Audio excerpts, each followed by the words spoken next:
नमस्कार,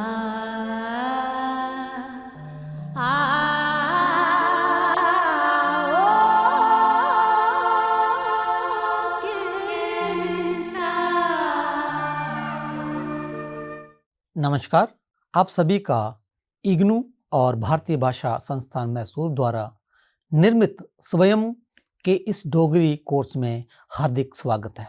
इस पाठ में डोगरी में संप्रदान कारक के बारे में जानकारी दी जाएगी, जिसके अधीन संप्रदान कारक के स्वरूप और सर्वनामों में संप्रदान कारक के रूप पर चर्चा होगी। आज हम डोगरी व्याकरण के एक महत्वपूर्ण भाग की ओर बढ़ते हुए डेटिव केस अर्थात संप्रदान कारक जो वाक्य में इनडायरेक्ट ऑब्जेक्ट को दर्शाता है। डोगरी में जब कोई क्रिया किसी तीसरे व्यक्ति को लाभ, हानि या प्राप्ति के रूप में प्रभावित करती है, तब उस व्यक्ति को डेटिव केस में रखा जाता है। उदाहरण के लिए मैं उसी किताब दिती, यहाँ उसी एक इनडायरेक्ट ऑब्जेक्ट है। इस सत्र में हम जानेंगे कि ऐसे वाक्य कैसे बनाए जाते हैं, कौन कौन से सर्वनाम और संज्ञाएं डेटिव में रूपांतरित होती है और डेटिव जनित संप्रदान का सही प्रयोग भाषा को प्रभावी या असरदार कैसे बनाता है। किसी भी भाषा में विभक्तियां शब्दों के विभिन्न व्याकरणिक संबंधों को दर्शाती हैं। संप्रदान विभक्ति विशेष रूप से अप्रत्यक्ष कर्म या लाभार्थी को इंगित करती हैं। इस वीडियो पाठ में हम डोगरी भाषा में संप्रदान विभक्ति की पहचान, उसके स्वरूप एवं वाक्यों में प्रयुक्त होने वाले विशेष चिन्हों पर बात करेंगे। साथ ही उदाहरण के माध्यम से इसकी स्पष्ट समझ पेश करेंगे। और हम बात करते हैं संप्रदान कारक के अर्थ की। जिस वस्तु या पदार्थ के लिए क्रिया की जाती है, उसे सूचित करने वाले रूप को संप्रदान कारक कहा जाता है। जैसे दुद्धा आस्ते गौ खरीदी। इस वाक्य में गौ खरीदना क्रियापद बंद दूध के लिए की गई है, इसलिए दूध शब्द संप्रदान कारक में है। डोगरी में संप्रदान कारक के लिए आस्ते, वास्ते, लेई, गिते, तय, ताई, जोगा आदि चिन्ह या विभक्तियां प्रयोग होती हैं।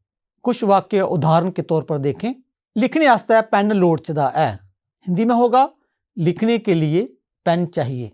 दूसरा उदाहरण है दिखने ताई अखां लोड़चदियां न, अर्थात देखने के लिए आंखें चाहिए। नंबर 3, ये नौकरी अनुसूचित जाति दे लोकां आस्ते है, अर्थात यह नौकरी अनुसूचित जाति के लोगों के लिए। अब हम बात करते हैं डोगरी में डेटिव केस जनी संप्रदान कारक की और उसके रूप की। डोगरी में डेटिव केस जनी संप्रदान कारक को दर्शाने के लिए सर्वनामों और संज्ञाओं में रूप परिवर्तन होता है तथा आस्ते, वास्ते, लेई, गीते, तय, ताई, जोगा आदि जैसे विभक्तियों का प्रयोग किया जाता है। सबसे पहले हम बात करेंगे सर्वनामों में संप्रदान कारक की। उत्तम पुरुष सर्वनाम फर्स्ट पर्सन प्रोनाउंस में मैं, इसका होगा मेरे आस्ते, माड़े आस्ते। विकारी संप्रदान एक वचन है। नंबर 2, साढ़े आस्ते, यह विकारी संप्रदान बहुवचन है। मध्यम पुरुष सर्वनाम में देखो तू का, तेरे आस्ते, यहाँ पर विकारी संप्रदान एक वचन है। तू का बन जाता है तुंदे आस्ते, थोड़े आस्ते, ये भी विकारी संप्रदान है, यहाँ बहुवचन आदर सूचक है। अब हम बात करते हैं अन्य पुरुष सर्वनाम की, थर्ड पर्सन की। ए, ये प्रत्यक्ष है, ए का बन जाता है एदे, ईदे, ईदे आस्ते, ये भी विकारी संप्रदान एक वचन है। उसके बाद ए, इंदे आस्ते बहुवचन रूप है जी।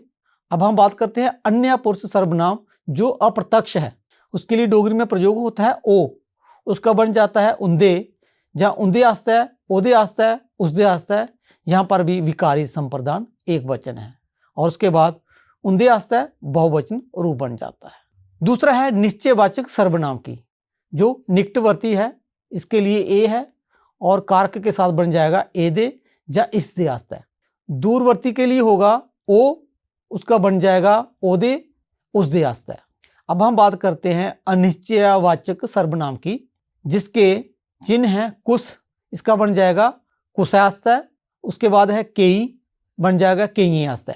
अगला है संबंधवाचक सर्वनाम, जिसकी विभक्ति है जिस, जिसका बन जाएगा जिसदे, जहां जिनका बन जाएगा जिंदे आस्ते।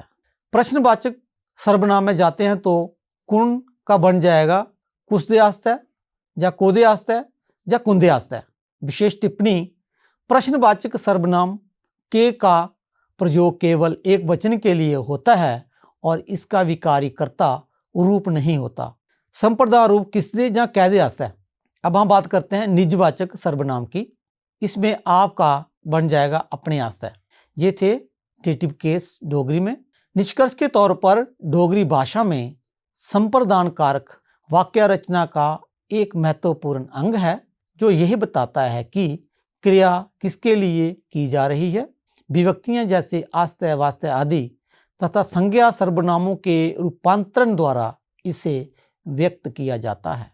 यह न केवल व्याकरणिक दृष्टि से आवश्यक है, बल्कि भाषा के अर्थबोध और संप्रेक्षणीयता के लिए भी अत्यंत उपयोगी है। उम्मीद है आपको ये पाठ अच्छा लगा होगा। इजाज़त दें। धन्यवाद।